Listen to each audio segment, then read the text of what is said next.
दुर्गति नाशिनी दुर्गे जय जय काल विनाशिनी काली जय जय दुर्गति नाशिनी दुर्गे जय जय काल विनाशिनी काली जय जय दुर्गति नाशिनी दुर्गे जय जय काल विनाशिनी काली जय जय दुर्गति नाशिनी दुर्गे जय जय काल विनाशिनी काली जय जय हो दुर्गति नाशिनी दुर्गे जय जय काल विनाशिनी काली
स्वस्ति न इंद्र विधस्रवाः स्वस्ति न पूषा विश्ववेदाः स्वस्ति नस्तार्क्ष्यो अरिष्टनेमिः स्वस्ति नो बृहस्पति दधातु प्रीष्णितः स्वामः प्रीष्णीमातरं स्वम्यमानः विदते सुः जग्मय्यः मनवः सुरचक्षसो विश्वेयो न देवसागमन्यहं भद्रं कर्णेभिः देवानां स्थिरैङ्गः तुष्टवः सेमहितं यदायुः सत्मीनु सर्द्वन्द्वि देवः यत्रा नश्चक्राजर्षं धनुनामः पुत्रासो अत्र पितरो भवन्ति मानो मध्य ऋरिखार्गन्तौ अदितिर्गक्षमाता सपिता सपुत्रः अदितिः सुखकर विमल ज्ञान रविमोहतिमिरहर परम मधुर सुषमा वितान की आरती जग पावन पुराण की कलिकलमस विष विषम निवारिणी युगपत भोग की आरती जग पावन पुराण की आरती जग पावन पुराण की मातृचरित्र विचित्र खान की देह सध अज्ञान हान की आरती जग पावन पुराण की संतत सकल सर्वं मम देव देव त्वमेव सर्वं मम देव देव। प्रेम से बोलिए जगत जननी जगदम्बा भवानी मैया की जय, थामे वाली मैया की जय, जोतों वाली मैया की जय, पहाड़ों वाली मैया की। एक तो फूल ले लीजिएगा हाथ में। और दुख भी है, रोज मैं कथा के बाद कहता था कल फिर मुलाकात होगी 5:30 बजे। आज के बाद नहीं कहूँगा क्योंकि आज आखिरी दिन है इस कथा का। वेणी माधव वहाँ के देवता हैं, कोतवाल हैं हमारे हनुमान जी। होता है राजा के साथ उनका सेनापति होता है। तो यहाँ के भी कोतवाल को मेरा प्रणाम, यहाँ के देवी देवता को, इस नगर के देवी देवता को मेरा प्रणाम। और इस पंडाल में पधारे हुए दृश्य और अदृश्य समस्त देवी देवताओं को मेरा प्रणाम, समस्त नवग्रह को मेरा प्रणाम, समस्त दिक्पालों को मेरा प्रणाम। आप सबको मेरा प्रणाम प्रणाम प्रणाम।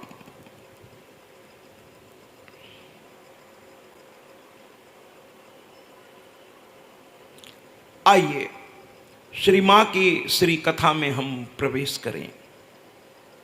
कल स्वाहा देवी की बात हुई, फिर स्वधा देवी की बात हुई। आज हम यज्ञ देव, चूंकि यज्ञ हुआ है तो उनको ही प्रणाम करते हुए अग्निदेव की भी बात मैंने कर दी है, दाहिका शक्ति स्वाहा देवी।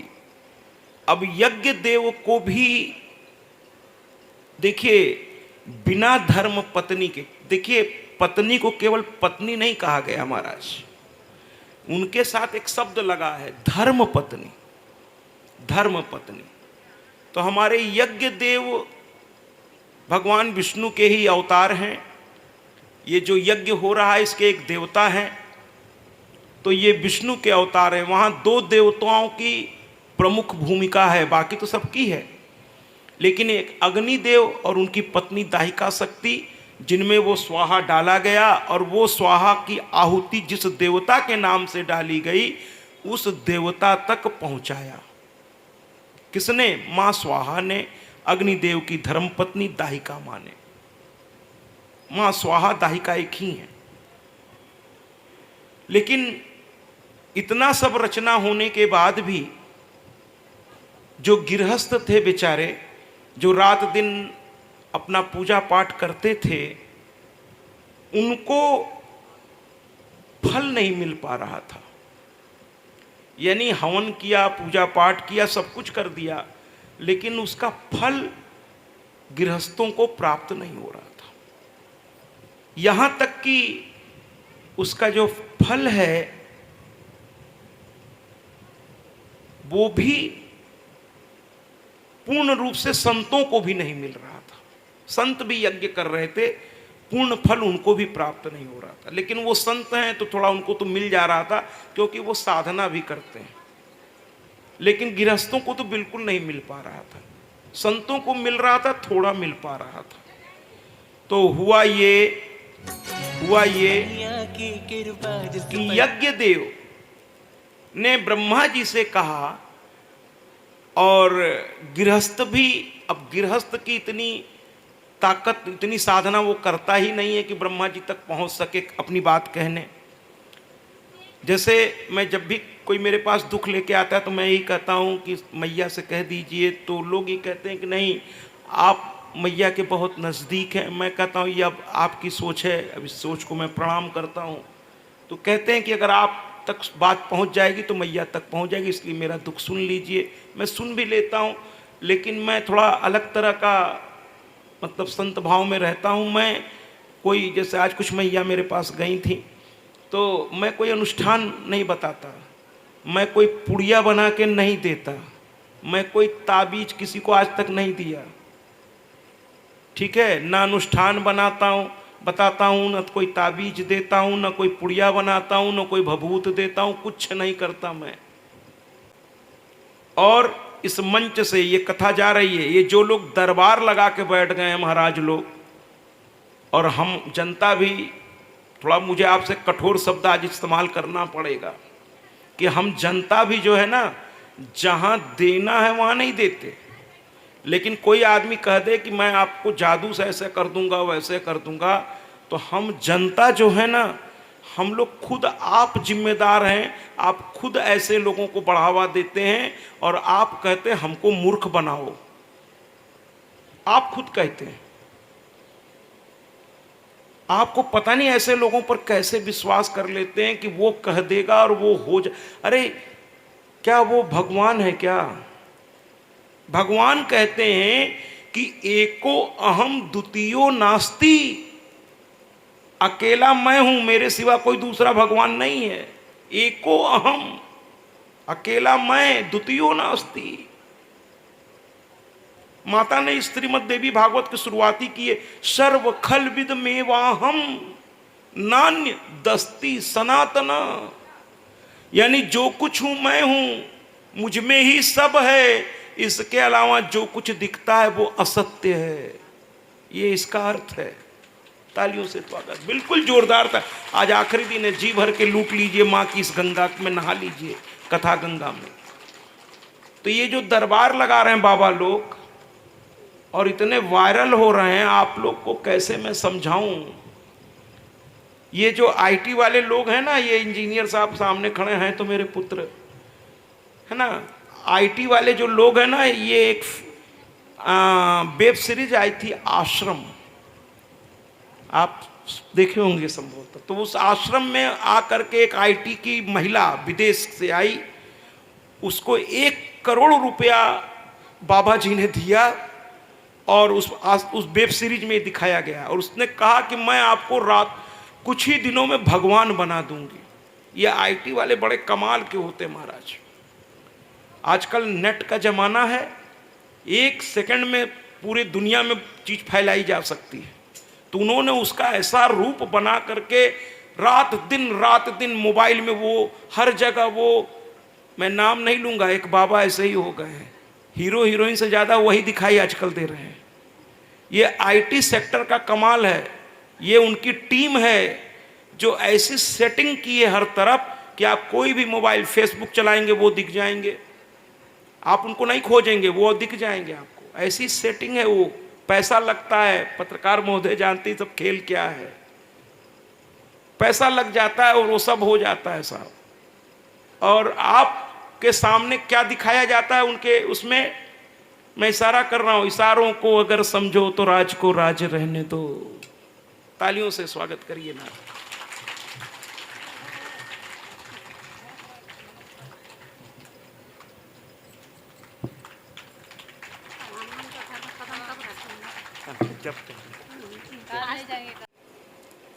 ये बड़ी तेजी से ये बाबा एकाएक वायरल हुए हैं।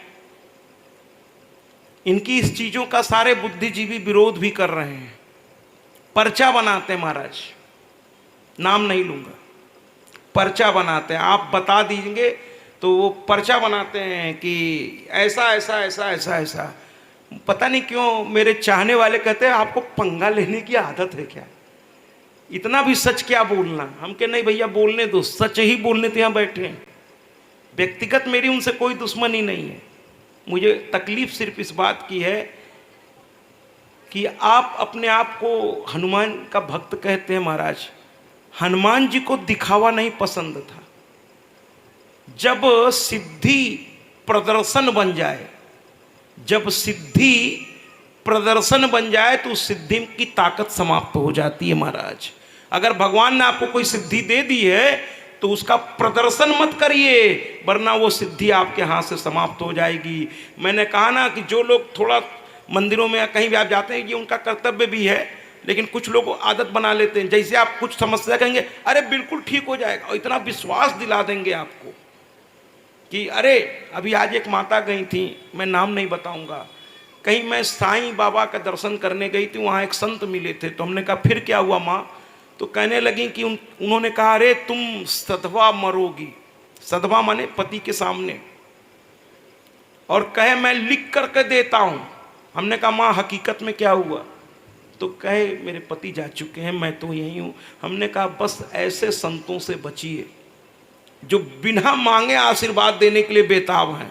थोड़ा सा आपने कुछ रखा नहीं, आशीर्वाद दे दिया। ऐसे लोगों के आशीर्वाद फलीभूत नहीं होते। संत जल्दी आशीर्वाद देगा नहीं, आप उससे मांगते रहिएगा, वो हाथ जोड़ देगा, कहेगा भैया मेरी कोई औकात नहीं है, मैं क्या तुमको दूं। लेकिन कोई बात अगर आपके, कोई दर्द उसके दिल को छू गया और उसके मुंह से अगर आपके प्रति कोई आशीर्वाद निकल पड़ा तो वो सफल हो जाएगा। लेकिन जो बात बात पे आशीर्वाद देते फिरते हैं महाराज, वो सफल नहीं होगा। सही लोगों के साथ जाइए। आप और हम ही ये सब बढ़ावा देते, मैं उनको दोस्त नहीं दूंगा। उन्होंने तो एक खेल खेलना शुरू किया, आप उसके दीवाने हो गए उस खेल के। आप संतों के पास ये सोच के जाते हैं कि ये कोई जादू लेके आए हैं और ये ठीक कर देंगे सब। मैं आपको बताना चाहता हूं, और हर जो सही गुरु है, संत आपका सब कुछ ठीक कर सकता है। मैं कहता हूं कि कर सकता है, लेकिन वो कोई पुड़िया बना के नहीं करेगा, कोई ताबीज दे के नहीं करेगा किसी और। वो आपको, जैसे भगवान आपको ज्ञान देते हैं, संत आपकी बात सुनकर आपकी गलती की ओर इशारा कर देगा कि अगर इस गलती से अगर आप दूर हो जाएंगे तो आपका कल्याण हो जाएगा। उसके लिए मुझे या किसी को दक्षिणा देने की जरूरत नहीं है, बाकी वो आपका भाव है। समझ रहे हैं आप? संत के पास ज्ञान लेने जाइए। कल एक सज्जन, आज मैंने अपने बच्चे से कह रखा अगर वो दिख जाएंगे देखने में वो थोड़ा अलग ही टाइप के थे, बड़ा रफ एंड टफ, इसको एक शब्द में बोल दूंगा, रफ एंड टफ। तो वो मुझसे कहने लगे कि मेरी नौकरी छूट चुकी है, मैं सड़कों पर हूँ। मैं जब वहाँ बैठा था और कहने लगे कि आप अब ये उनके शब्द हैं कि आप विद्वान हैं, आपकी बातें मन को बड़ी शांति दे रही हैं, मुझे अपना फ़ोन नंबर दे दीजिए। तो मैंने कुमार जी की ओर देखा, कुमार जी उस समय थे, तो मैंने कहा कुमार जी से आप ले लीजिए। कुमार जी मेरा समझ गए मेरी बात, जो भी वो समझ। तो उन्होंने फिर कहा भैया जाओ, अभी बाद में आना। लेकिन जब मैं कमरे में गया तो मुझे लगा कि पता नहीं किस रूप में भगवान कहाँ आ जाए। मैंने उस व्यक्ति से उस कमरे में बैठे बैठे क्षमा मांगी कि पता नहीं किस रूप में भगवान आ जाए, उसकी लीला अपरंपार है। अरे मैं फोन नंबर दे देता तो मेरा क्या चला जाता। अरे ठीक है ले जाओ, है ना, फोन ही नंबर तो मांग रहा था बेचारा। तो अगर वो भाई साहब यहां बैठे हों तो कथा के बाद आइएगा, मैं दे दूंगा, ठीक है। जबकि मैं जानता हूं कि कुछ लोग फोन नंबर को सही उपयोग नहीं कर पाते, वो लगातार फोन करना शुरू कर देंगे, बड़ी दिक्कत होगी। जब दिक्कत होगी तो ब्लॉक कर दूंगा, ये भी बता दे रहा हूं, ब्लॉक कर दूंगा। क्योंकि मैं इतना व्यस्तता रूटीन में रहती कि बार बार कोई फोन करेगा तो फिर ब्लॉक भी कर दूंगा उसे। लेकिन हाँ, अगर वो कुछ सुनना चाहता है, समझना चाहता है तो कोई दिक्कत नहीं है मुझको। और एक आश्चर्यजनक घटना कल इसी मंच पर घटी है। इसी मंच पर एक आश्चर्यजनक घटना घटी। एक बुजुर्ग, पता नहीं यहाँ आए हैं कि नहीं आज, वो हमारे कार्यकर्ताओं में से ही एक माता के चाचा जी दूर के लगते हैं शायद, तो वो प्रतिदिन आते हैं इस कथा में और लोग मुझसे आशीर्वाद लेने यहाँ इस मंच पर आते हैं। माँ की कृपा है, ये माँ की कृपा है। लेकिन वो बुजुर्ग मुझे कल आशीर्वाद देने आए थे। तालियों से स्वागत करिए। वो मुझे आशीर्वाद देने आए थे। वो ऊपर चढ़ के आए, कहने लगे मैं पहली दिन से कथा में आ रहा हूँ, चुपचाप पीछे बैठा रहता हूँ। और अपनी उम्र उन्होंने बताई, शायद 82 या 92 कुछ ऐसा बताया उन्होंने। कहा मेरी उम्र इतनी हो गई है, मैंने बहुत कथावाचकों को सुना है। थोड़ा वो पूरा प्रॉपर बोल भी नहीं पा रहे थे, कुछ बोल पा रहे थे, कुछ मैं समझ ले रहा था, लेकिन वो बोल, ये शब्द वो बोले, जो बोले वो मैं बोल रहा हूँ। जो किसी तरह वो हाँफते कांपते बोल रहे थे बेचारे। और उस समय गनीमत थी, अधिकतर लोग जा चुके थे, वरना शायद लोग उनको समझ ना पाते और लोग उनसे कहते क्या कर रहे हैं आप।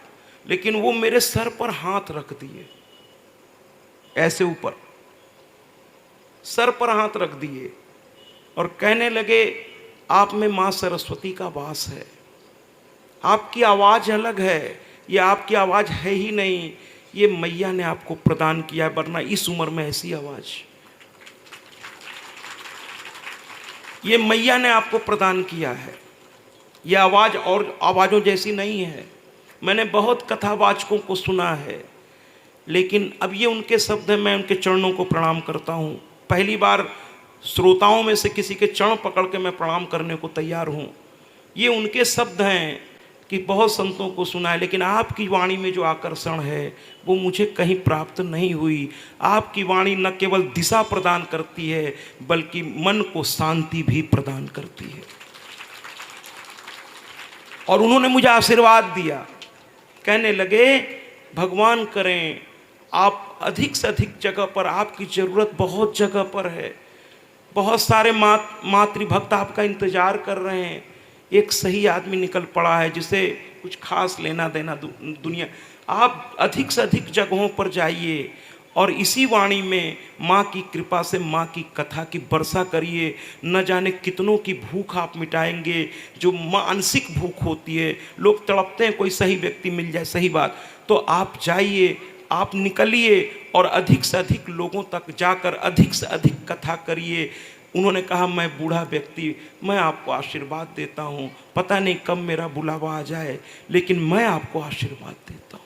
ऐसे करके बार बार मेरे सर को कर रहे, मैं आपको आशीर्वाद देता हूँ कि भगवान आपको और तरक्की दे, और अच्छा बनाए, और विधिवत करे, मैं इतना खुश हो गया कि मैं शब्द नहीं दे सकता। मैंने उनसे कह दिया कि लोग मुझसे मांगने आते हैं, आप तो आज मेरी झोली भर के चल दिए, आशीर्वाद दे के चले गए। और अपनी उम्र बताई इसलिए कि कहीं मैं बुरा न मान जाऊं। तो कहे मैं इतने साल का। हमने कहा कोई बात नहीं, दीजिए, आप आशीर्वाद दीजिए, इसकी मुझे बहुत ज़रूरत है। तो कहें आप बुरा मत मानिएगा, मैं इतने। हमने कहा कोई बात नहीं, आप बोलिए, आप बोलिए बोलिए बोलिए। तो वापस कथा में आते हैं। यज्ञ देव और उनकी पत्नी की बात कर रहे थे। संत जो है ब्रह्मा जी के पास नहीं जा पा रहे थे, और गृहस्थ तो बिल्कुल नहीं जा सकते थे। फिर संतों ने सन्यासी का सहारा लिया। सन्यासियों ने कहा अरे आप अपनी को कम मत आंकिए। सन्यासियों ने कहा संत, देखिए सब अलग अलग शब्द हैं। संत अलग होता है, सन्यासी अलग होता है। सन्यासी वो है, केवल गेरुआ पहनने से सन्यासी नहीं हो जाएगा। ध्यान रखिएगा, किसी को गेरुआ में देख के एकदम भगवान मत मान लीजिएगा। रावण भी गेरुआ पहन के ही आया था सीता का हरण करने। ध्यान रखिएगा जरा सा, है ना। केवल बाहरी वेशभूषा देख के जब तक वो बोले ना, उसके विचारों को समझिए नहीं, तब तक उस पर भरोसा। और जिस पर एक बार कर लीजिए फिर उसके लिए जान न्यौछावर कर दीजिए। लेकिन स्वार्थ से अगर किसी पर विश्वास करेंगे तो सही आदमी आपको नहीं मिलेगा। तालियों से बिल्कुल बिल्कुल स्वार्थ कि हमारा ये ठीक कर देंगे बाबा जी, हमारा। जो लोग ये ठीक करने का दावा करते हैं, हकीकत में वो बाबा जी हैं ही नहीं।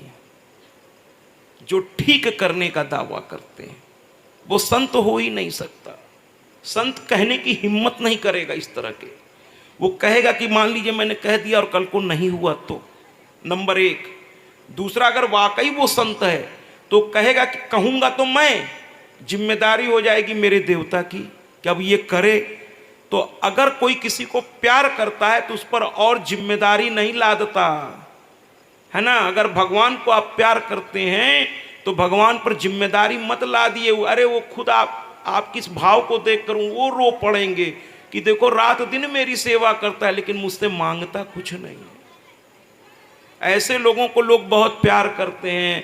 मैं पुनः निवेदन कर चलिए, तो जो संत होते हैं महाराज, उनकी तरीके, उनके तौर तरीके बहुत अलग होते हैं। फिलहाल वापस अपनी बात पर आते हैं। यज्ञ देव के लिए संतों ने, अच्छा मैं कह रहा था सन्यासी कौन? सन्यासी वो जो अपना पिंडदान अपने हाथ से कर दे, यानी मौत से पहले ही मौत के बाद की सारी प्रक्रिया पूरी करे। यानी अपना त्रयोदशा तक कर ले कि मैं मर गया, अर्थात मेरा जो भौतिक शरीर था अब वो केवल शरीर मात्र है। भौतिक मेरे सारे संबंध खत्म, न मेरा कोई माता, न मेरा कोई पिता, न मेरा कोई भाई, न कोई मेरा बहन, न मेरी कोई घर, न मेरा कोई द्वार, न मेरी कोई गृहस्थी, न मेरी कुछ। ये जितने लोग आश्रम क्या करें, जीने भर के लिए तो रहना जरूरी है, लेकिन ये जो बड़े बड़े है ना, मेरे समझ में नहीं आता फिर वो संत कैसे हो गए। संत तो त्यागी होता है ना। अगर यही सब करना था तो घर गृहस्थी में फिर रहना था। संत दूसरे तरह का होता है। तो संत और सन्यासी ये सब बड़ा सोच समझ करके चुनिए, और ऐसे लोगों से बचिए जो ये कहते हैं कि मैं गारंटी लेता हूं ये ऐसे ऐसे करोगे ठीक हो जाएगा। ऐसे लोगों से बचिए। कोई किसी की गारंटी नहीं ले सकता महाराज। गारंटी लेने वाला ऊपर बैठा है। आप किसी वास्तविक संत के पास जाएंगे, वो कहेगा कि भैया मुझसे मत कहो, अपने इष्ट से कह दो जाकर, और वो आपके सारे कर्मों का साक्षी है।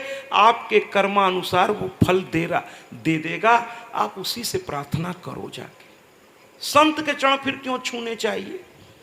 संत चरण इसीलिए छुए, जो अभी बात हो रही है ना, इसी बात के लिए संत को ढूंढ। संत रास्ता बता देता है। कि ये करना है और ये नहीं। इसलिए संतों के पास बैठा जाता है, संत बता देता है किस क्या करने से क्या होगा। जैसे मैं अपने को संत नहीं कहता, लेकिन आप सब आदरणीय मुझे संत मानते हैं, लेकिन मेरा कहना ये है कि संत बता देगा। जैसे मैंने आपको बता दिया कि ये जो ढोंग चल गए आजकल, उससे दूर रहिए, दूर रहिए। अगर कुछ कोई बदल सकता है तो वो है आपका कर्म। ध्यान से सुनिएगा, अपने कर्मों में देखिए कहाँ गलती है, और अगर वो नहीं समझ पाए तो संतों के पास केवल ये जाके कहिएगा तो समझ जाएगा कि आप बहुत अच्छे विद्वान भी हैं, भक्त भी। कह दीजिएगा मुझे कुछ आपसे ये नहीं, मुझे बस ये बता दीजिए कि मेरे कहाँ गलती हो रही है मुझसे, बस समझ जाएगा। अगर संत है तो कह दीजिए कि बस मुझको ये बता दीजिए कि मैं गलती कहाँ कर रहा हूँ या कर रही हूँ जिसके चलते मुझे ये तकलीफ हो रही है। मैंने बहुत कोशिश की, कृपया मुझे बता दीजिए कि मेरी गलती कहाँ पर है। जीवन में अगर आप अपने कर्म को सही दिशा नहीं प्रदान करेंगे, कृपया बात न करें, आप अपने कर्म को किसी साधु बाबा के पास जाने की आपको जरूरत नहीं है। सिर्फ अपने कर्म को देखिए, कर्म देखिए। अगर आपको जीवन में दुख मिल रहा है तो अपने कर्मों को चेक कीजिए, कहाँ मुझसे गलती हो रही है। बस उस गलती को सुधार लीजिए महाराज, सब कुछ ठीक हो जाएगा। हाँ, आपकी गलती आपको समझ में नहीं आ रही है तो फिर संतों का सहारा लीजिए, लेकिन संतों का सहारा इसलिए मत लीजिए कि वो कोई पुड़िया बना के आपको दे देंगे, तावीज बना के दे देंगे। ये सब बहुत बेकार की बातें में हैं, इन सब चक्करों में नहीं पड़िए, ऐसे बाबाओं से दूर रहिए। मैं बार बार कह रहा हूं, जो ताबीज, जो पुड़िया और भभूत देते हैं, दूर रहिए इनसे। ऐसे विद्वानों के पास जाइए जो आपको दिशा प्रदान। अरे भगवान भी कहता है कि मैं सुख और दुख दोनों ही नहीं देता हूं, न तो मैं किसी को सुख देता हूं और न किसी को दुख देता हूं। तो गीता में अर्जुन ने कहा, फिर आपकी पूजा क्यों की जाए भैया, आपकी पूजा क्यों की जाए।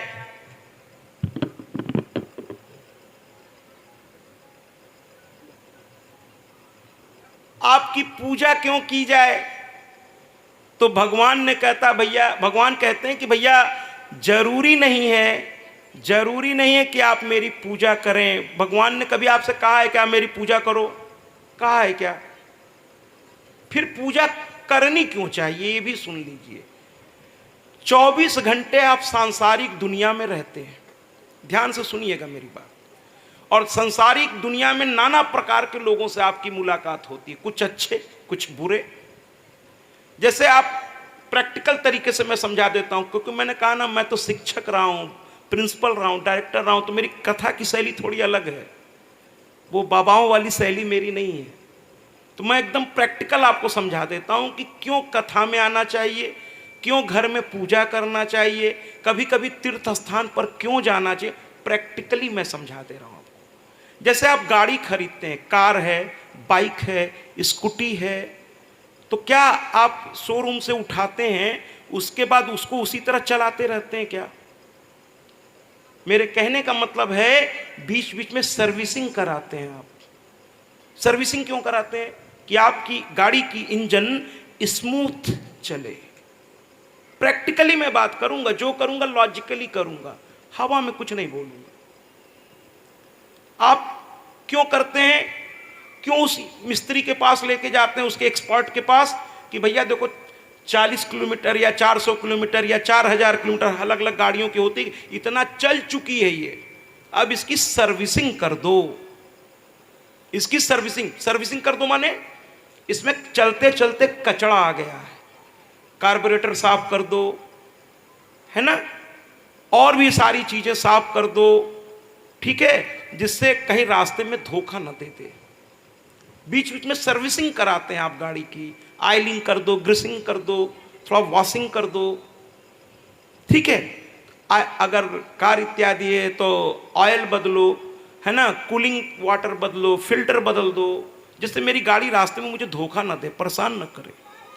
उसी तरह आपके शरीर में दिन भर रक्त का संचार होता है, नाना प्रकार के लोगों से मुलाकात होती है, और वो जाने अनजाने में कुछ बातें आप ऐसी सुन लेते हैं जो सुननी नहीं चाहिए आपको, लेकिन लोगों से मुलाकात हो रही है दिन भर, तो कभी कभी उनके विचार आपके दिमाग में आ जाएंगे, कभी आपको दबाव में कुछ ऐसा करना पड़ता है जो आप नहीं चाह रहे हैं, तो वो जाने अनजाने में जो आप पाप आपसे हो रहा है वो धीरे धीरे शरीर में गंदगी के रूप में इकट्ठा हो रहा है।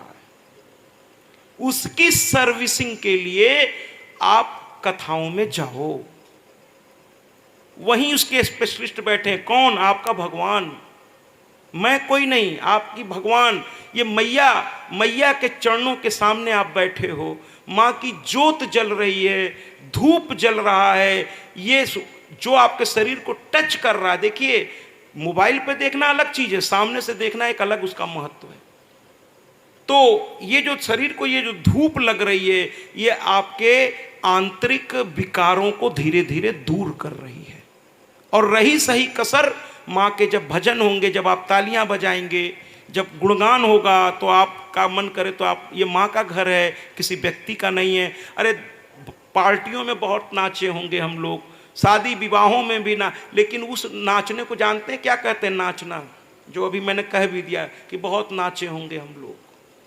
लेकिन जब किसी मंदिर में कोई भक्त मीरा की तरह, कहते हैं ना, वो तो गली गली हरि गुण गाने लगी, मीरा रानी दीवानी कहाने लगी। तालियों से स्वागत करिए ना। ये तो जो भक्ति है ना, ये भाव से जगता है, और जब भाव जगता है तो उसको कोई और नहीं दिखता, सिर्फ भगवान दिखता है। तो उसको खुश करने के लिए लोग उठ के नृत्य करने लगते हैं किसी गीत पे, है ना। अरे भगवान के सामने हमेशा रोते हुए क्यों जाए? अरे हमको ये दिक्कत है, हमको ये दिक्कत है। भगवान भी कहे, अरे जिस माँ बाप के बच्चे हमेशा रोते हुए हमको ये दिला दो, हमको ये दिला दो, माँ बाप भी कहेंगे यार ये लड़का है कि मांगने का पूरा एक लिस्ट है, ये जब आता है बस ये दे दो, वो दे दो, वो दे दो। अरे कभी माँ बाप के चरणों के पास बैठ के उसकी शुक्रिया तो अदा करो कि आपके आशीर्वाद से इतना कुछ है, पता नहीं औरों के पास है। मैं कितना भाग्यशाली हूँ कि एक तो आपका हाथ मेरे सर पर है, और दूसरा आपके आशीर्वाद से मुझे कोई कमी नहीं है। हे मेरे माता पिता, तेरा शुक्रिया, तेरा शुक्रिया।